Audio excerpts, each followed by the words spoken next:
Creative babble. This podcast contains disturbing and violent content. Listener discretion is advised.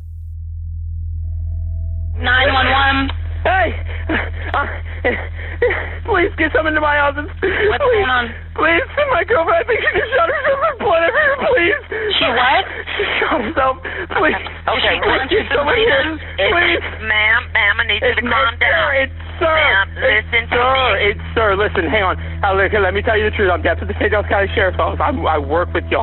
Get someone here now. I need you to calm down. The voice on the other end of this 911 call is Jeremy Banks. He's calling for help because his 24-year-old girlfriend is lying on the floor in a pool of her own blood, holding his gun. You see, Jeremy Banks is actually a sheriff's deputy in St. Augustine, Florida. Is she still breathing? No, there's blood. And his girlfriend, Michelle O'Connell, well, she wasn't supposed to die tonight. In fact, she was packing up her things and getting ready to move out. They were breaking up. So what went wrong? I'm Javier Leiva, host of the Pretend podcast.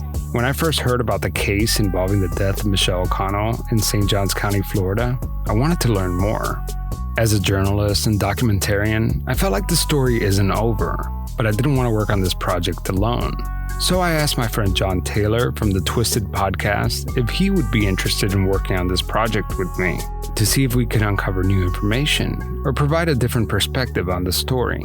You see, John is a private investigator and a former U.S. Secret Service agent. His background is exactly the expertise I need to navigate this case. John, a year ago when we first started looking into the story, we learned that someone else had already been doing their own investigation. Not a detective, not a private investigator, but a private citizen with a lot of resources. And he planned to solve this case. He was digging up all kinds of new information. But then one day, somebody killed him. New at 10, Only Action News Jax was able to get to the condo where Washtock was found Thursday.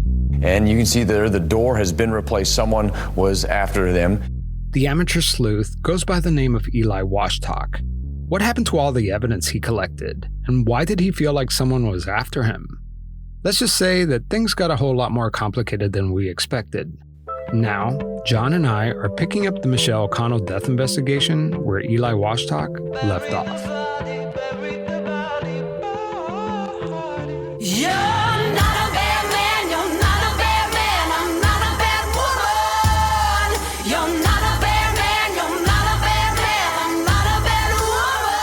From the creators of Twisted and Pretend, this is Criminal Conduct Season 1, an investigative podcast looking into the death of Michelle O'Connell and the murder of Eli Washtock. Bury the body, bury the body, bury the body, bury the body, bury the body for me. You know, producing a true crime podcast, especially like Criminal Conduct, where it involves multiple episodes and you're unraveling this really complicated story, it's a lot like building a puzzle. You start thinking it's one thing and then it unfolds into something else. Well, guess what? Now there is this game that I've been playing with my family called Odd Pieces. It's a jigsaw puzzle. But instead of just building a pretty picture or a nice, beautiful scene, you are actually solving a mystery. So each piece you lay down reveals another clue, and you are basically the detective. I'm telling you, this took puzzles to a whole new level. And if you are looking for a cool gift idea, I'm telling you, this one is it. Go to oddpieces.com/criminal and use the code CRIMINAL at checkout for an exclusive 15% off your entire Odd Pieces order. I'm telling you, this is not an ordinary puzzle. Ordinary puzzles are boring. Try Mystery Puzzles by Odd Pieces. These puzzles will blow your mind and transport you to a world of endless possibilities. It's like watching a movie and anticipating what the cliffhanging plot twist is going to be. But instead of watching a movie, you're actually spending quality time with your friends and your family, and you get to see the mystery unravel before your very eyes. Go to oddpieces.com/criminal and use code CRIMINAL at checkout for an exclusive 15% off your entire Odd Pieces order. That's oddpieces.com/criminal. Use code CRIMINAL at checkout.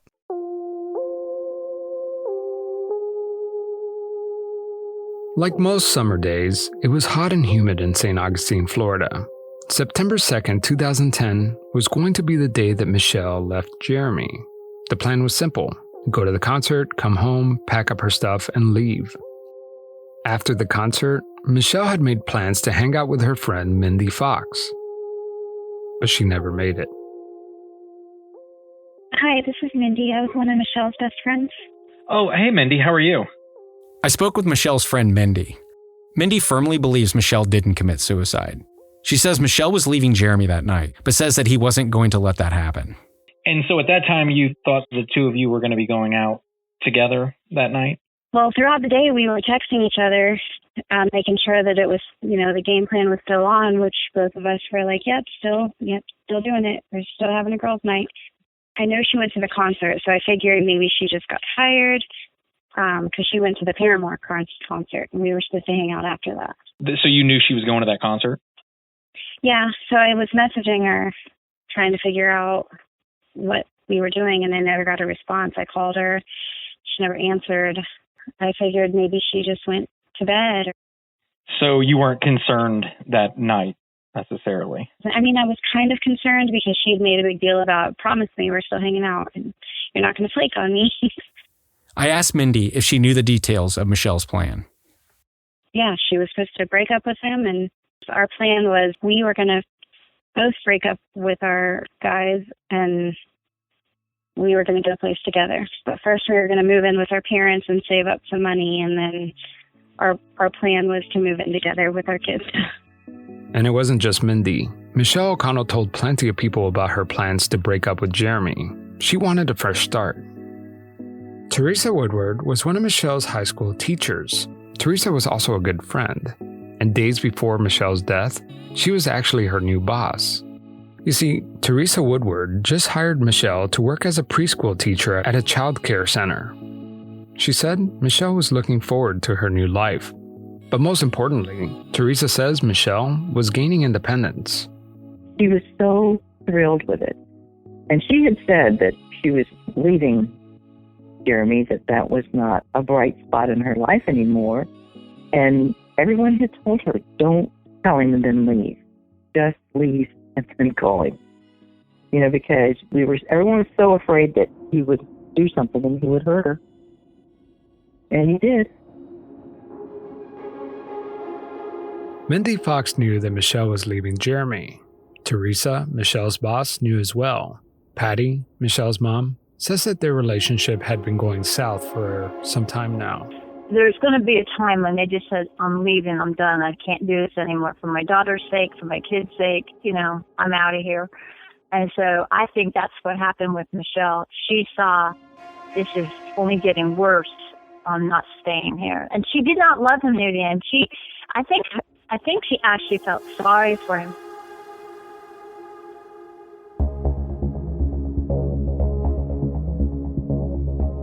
John, what do we know about what happened right before Jeremy Banks picks up the phone and dials 911? It was September 2nd, 2010. Michelle O'Connell, her boyfriend Jeremy Banks, and two of their friends just returned to Jeremy's house in St. Augustine, Florida after a concert.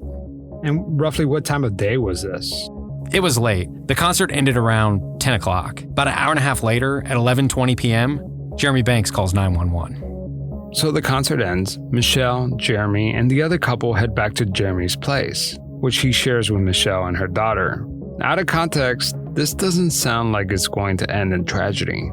No, it doesn't. Obviously, there's more to this story. Yeah, Jeremy and Michelle were subtly bickering and arguing throughout the evening. But those around them, they knew they weren't getting along. However, after their friends left, Michelle starts packing her suitcases and telling Jeremy she's moving out. These are the facts as we know them. Now, what happens next is not so clear. We only have one living witness, and that's Jeremy Banks. John, walk us through the 911 call. Yeah, let's play the clip. 911. Hey! Please get someone to my house. So what do you make of this call? Actually, a lot. Jeremy sounded panicked. His emotions exhibited urgency, but his words did not. And to me, incongruities are an immediate red flag. Why don't his words match his emotion and sentiment? Jeremy began the call with the utterance, hey. He also utilized the word please twice. These polite pleadings were unnecessary. The use of unnecessary words can indicate that the person is not concerned with time urgency. Yet when someone is in an emergency situation, they rarely use extra or unnecessary words. People convey their request in the most efficient manner possible because they subconsciously know that seconds count. But these are his friends and coworkers, right? Why does he keep saying, get someone to my house? Jeremy stated that he wanted the operator to have someone come to his house. He didn't ask for an ambulance or paramedics. He didn't ask for the police. He asked for someone. Jeremy was not asking for specific help. He appeared to be indirectly implying that he needed help. The 911 call is partially redacted, but as far as we know, this call is more than 33 seconds in, and we still don't have any useful information. Exactly. 3 sentences into the call, and Jeremy Banks has already demonstrated a lack of time urgency, was overly pleasant, and conveyed a vague request for assistance. What's going on? Please, my girlfriend, I think she just shot herself with blood everywhere, please. He then said send, but then didn't continue with his thought. Had he said send an ambulance or send the paramedics, that would have been a specific request for help. However, he stopped himself before he could actually ask for help for Michelle. But he never does he? No. Jeremy went on to say, my girlfriend, I think she just shot herself. The use of the word think was telling. It means either Jeremy didn't know what happened to Michelle or he was non-committal in his answer. According to Jeremy Banks' later interviews, he was on the other side of the door when Michelle killed herself. He knew what happened. Therefore, the uncertainty in his response indicated that he didn't want to fully commit to his answer. Here's the dispatcher again asking for clarification. She what? She shot herself. Please. Okay, Please get someone here. Please. Jeremy's initial response indicated that he thought Michelle shot herself, but when asked the same question again, he removed the non-committal portion of his answer. Jeremy used please 2 additional times. The repeated use of please appeared to indicate that Jeremy was concerned the dispatcher didn't believe him.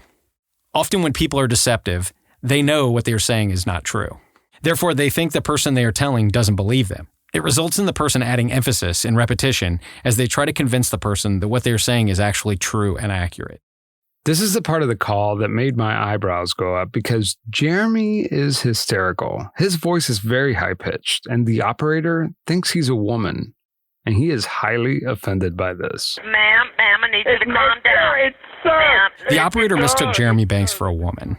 Jeremy's response was probably the greatest change in demeanor I've ever heard on a 911 call. He exploded back at the dispatcher. If someone told you a person was screaming at a 911 operator during an emergency, you would think it pertained to a life-threatening situation. No, it resulted from Jeremy being offended. The pleasantries were gone. The emotions were gone. And the supposed focus on the victim was completely gone. He couldn't fail to address a slight to his masculinity. Initially, Jeremy hysterically cried as he attempted to convey to the dispatcher the situation. When the dispatcher offended him with her comment, his tone changed. He was angry. He demanded respect, even as Michelle is dying next to him. The real Jeremy ripped through his veil of tears and hysteria. I'm not sure if the dispatcher wasn't paying attention or listening closely, but she continues on the same track. Ma'am, I need you to calm down. It's sir. Ma'am, listen to me. It's sir. Listen, hang on. Let me tell you the truth. I'm deputy St. Johns County Sheriff's Office. I work with y'all. Get someone here now. Seconds count in a life-or-death situation, but Jeremy Banks held off providing vital information to the dispatcher so he could demand to be called sir. He stated it twice. Her disrespecting him had to be addressed immediately.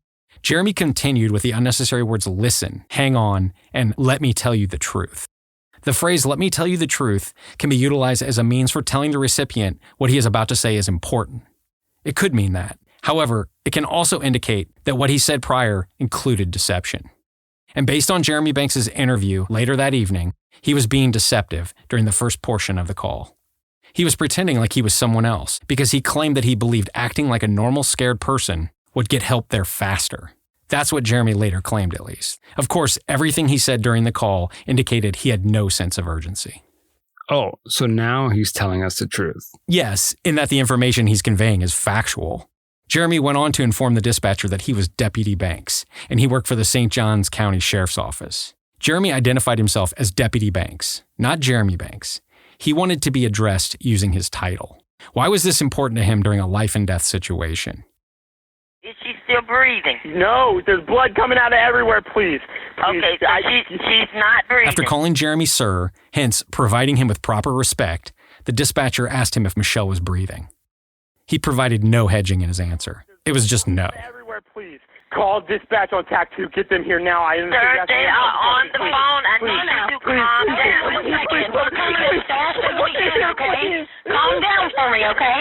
You don't understand. We're coming as quick as we can. Please get someone here. Yes, Christy. Hey. Why did Jeremy state, "You don't understand"?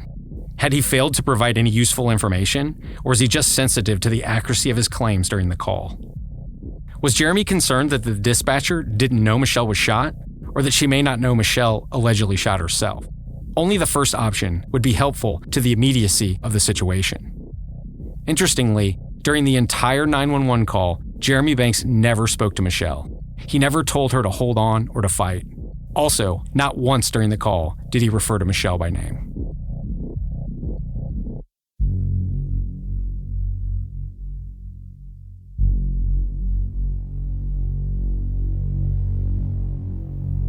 Two hours before Michelle died, she texted her sister, and I quote, "I'll be there soon." She had planned to pick up her young daughter, Alexis. None of this made sense. If Michelle was planning to move out that night and had plans to pick up her daughter, why would she kill herself? Of course, I don't think that there's any way to make sense of suicide. When someone young like Michelle O'Connell suddenly dies, everyone who loves her is in denial. Family, friends, no one can believe it. But this case is different. The sheriff's office, where Jeremy Banks works as a deputy, quickly ruled it a suicide without considering any other possibilities. We've just listened to Jeremy's bizarre 911 call, and there are some other facts here that need to be considered too. The night Michelle died, 2 shots were fired from Jeremy's service weapon. The gun was next to Michelle's left hand. Well, she was right-handed. Michelle had a cut above her right eye. Could there have been a struggle? 2 spots of Michelle's blood were found inside Jeremy Banks' t-shirt. And all of this evidence I just told you about was ignored at the scene, and forensic tests didn't happen until 5 months later. We'll dive deeper into all the evidence in future episodes, but for now, let's try to figure out why the sheriff's office was so quick to rule this a suicide.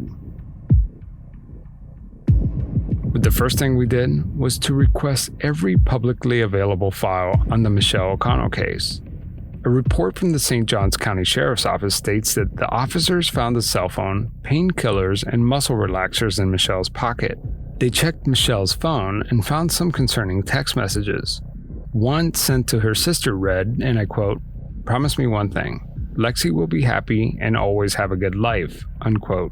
And another text to her brother Scott said, quote, "Lexi, never forget," unquote.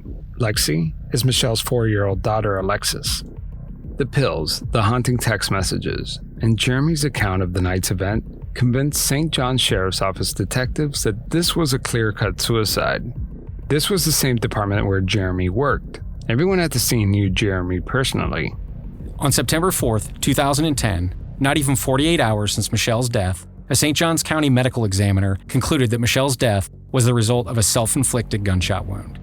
Not once did anyone ever ask Michelle's family what all this means. Whose pills were in Michelle's pocket? Was she suicidal? What did those cryptic text messages mean? Here's Michelle's mother, Patty O'Connell, talking about the St. Johns Sheriff's Office investigation into her daughter's death. That night, I think it was like maybe around midnight, there's a knock at my door. I was sound asleep. It was Scott O'Connell, Michelle's older brother. Scott came in and told me that Michelle was, he said, they're saying she killed herself. And I said, no. None of this made sense. Patty says that Michelle would never try to hurt herself. Michelle loved her daughter and was excited to start a new job. She said she had so much to live for. But by the time they broke the news to Patty O'Connell, investigators had already made up their minds. It was a suicide. Nobody asked us any questions. Nobody really wanted our opinion. Nobody asked Patty, what did Michelle mean when she texted her siblings, quote, "Lexi, never forget." And I said, I want to tell somebody. So I said, can I please come in and talk to someone? Patty O'Connell says that she went to go see Lieutenant Charles Bradley, a representative for the St. Johns County Sheriff's Office, to offer him information about Michelle and Jeremy's relationship. I said, listen, there's myself and a lot of people want to tell you stuff about Michelle. And he said, no. He says, we only take information from the witnesses. I said, well, there's people want to tell you about Michelle, about her life. No. And he says, have them write Alexis a nice letter about her mom, and she can read it when she gets older. They wouldn't even listen to my side of the story. They wouldn't listen. They didn't want to know anything. Patty O'Connell was not an ordinary family member of a victim. At the time of Michelle's death, Patty worked as a file clerk for St. Johns County Sheriff's Office. She worked right alongside the same people investigating her daughter's death, including Jeremy Banks. I had gone to the courthouse. I come back. There's Jeremy standing against a door, waiting for him to go in and see the sheriff. And I hadn't seen him since Michelle died, that's for sure. I had seen him when Michelle was alive. But, he didn't like me. I didn't like him. I saw him, and it was just like, I guess it's anxiety. Something happened to me. I was shaky. I went back to my desk. I called my son. I said, come and get me. I got to get out of here. Jeremy's here. Not only did Patty O'Connell have to work with the same person she thought killed her daughter, but she also had to work for this guy. That case was a suicide, tragic suicide. That truthfully could have been predicted. Jeremy Banks had nothing to do with that case. This is the voice of St. Johns County Sheriff David Shore. The sheriff is the most powerful law enforcement official in St. Johns County. He is untouchable. He answers to no one but voters on Election Day, and his mind is already made up. But I'm telling you, I'd stake a 33-year career on it. I'm talking about where the rubber meets the road. He didn't do nothing wrong. This audio was recorded at the St. Johns County Sheriff's Office staff meeting. Sheriff Shore is at the podium when he turns his attention to Deputy Jeremy Banks. This guy right here came so damn close to being charged with homicide. It's scary. But this guy walked around. I don't even know if he knows. Of course, he does now how close he came. Based on nothing. Absolutely nothing. Many describe Sheriff David Shore and Jeremy Banks as having a father-son relationship. When Jeremy's father passed away, they said that Sheriff Shore promised to look after Jeremy. During the course of this series, we're going to explore this relationship. And we're also going to look into the culture at St. Johns County Sheriff's Office. What lengths did Sheriff Shore go to protect Jeremy? It turns out he did a lot. We all know that in tragedies, we've got heroes, we've got villains, and we have victims, but the vast majority of us kind of are in the middle somewhere and we kind of just float through. We're not going to talk today about the villains in this case. The villains are for me to deal with. So many people have looked into this case, including 2 additional investigations by the state. Yet nothing substantial has happened. This case was at an impasse. It's been almost 10 years, and Jeremy Banks still has a badge and a gun.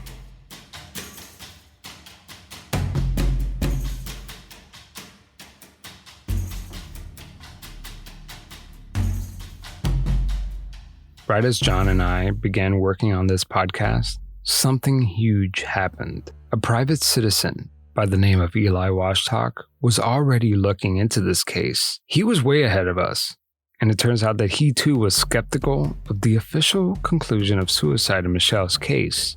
He felt that the truth was suppressed, and he decided that he wanted to uncover what really happened. We wanted to know more about Eli Washtock. Who is he? And what did he find out about Michelle's case? This is Ed Slavin, a local St. Augustine activist and government watchdog. He's talking about the first time he met Eli. Only met him one time, but I was impressed. He reached out to our then mayor, Nancy Shaver, by email and asked her to put him in touch with the Michelle O'Connell family. And I wrote him back, and we talked on the phone for 10, 12, 15 hours, maybe more. and he told me what his intentions were. After that first meeting, Ed Slavin put Eli Washtock in touch with Patty O'Connell, Michelle's mom. And I get this call from Ed, and Ed said, hey, this is young man. He wants to investigate your daughter's death. And he said, I think we should meet him. And so, yeah, all of a sudden I had like a new hope. Ed Slavin said that Eli Washtock wasn't just another person enthralled with the case. There were plenty of those. If you're living in or around St. Augustine or Jacksonville, Florida, you've probably heard all about the Michelle O'Connell case. But Eli Washtock was different.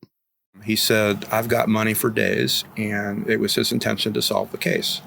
And he spent tens of thousands of dollars hiring investigators, forensic experts, computer experts, people who were knowledgeable about Facebook, people who were knowledgeable about surveillance. But I can't help but wonder, what is his motivation? Why is he doing this? He said the reason he was trying to help, if what happened to Michelle happened to him, he'd want somebody fighting for him. And Eli Washtock's obsession with this case began producing information about Michelle O'Connell's death. I think he was thinking, this is really serious, and I'm getting to the truth of what really happened to Michelle. I just thought there's this young man who might have a lot of money and wants to solve the case. Eli put significant time and money investigating Michelle's death. He continued to accumulate information, and then he believes he stumbled on something big. He says to me, this is a bombshell. When Sheriff Shore gets this, this is going to really get him upset. Then, the morning of January 31st, 2019, there was a new development. Someone involved with the Michelle O'Connell case was gunned down. Patty O'Connell quickly picked up the phone to tell Eli. And I text him. He doesn't write me back. So then I call him. And then I left a message. I said, Eli, I don't know why, but someone was killed. But Eli Washtock never returned her call.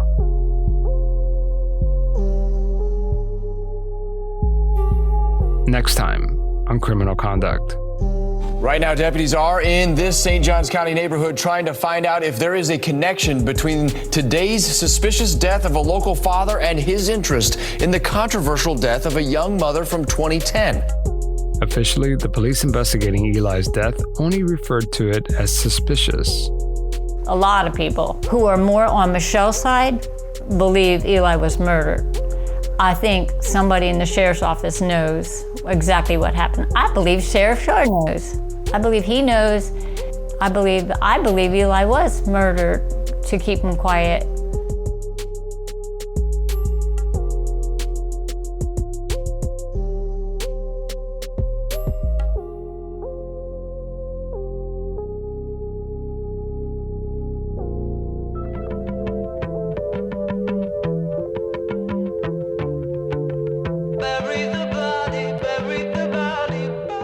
A special thanks to our executive producer, AdvertiseCast, and to Ruby Rose Fox for allowing us to use her song, Bury the Body. Her music is available anywhere you can purchase music. If you enjoy the podcast, please leave us a review wherever you listen to podcasts. Also, make sure to check out our other shows. John Taylor hosts a podcast called Twisted. John unravels intricacies of true crime and does a deep dive analysis of some of the most thought-provoking crime cases. And check out the show Pretend Podcast. It's hosted by me, Javier Leiva. Pretend is a true crime documentary-style podcast about real people pretending to be someone else. I interview con artists and their victims. The links to both of our shows are in the show notes. A new episode of Criminal Conduct is out next week.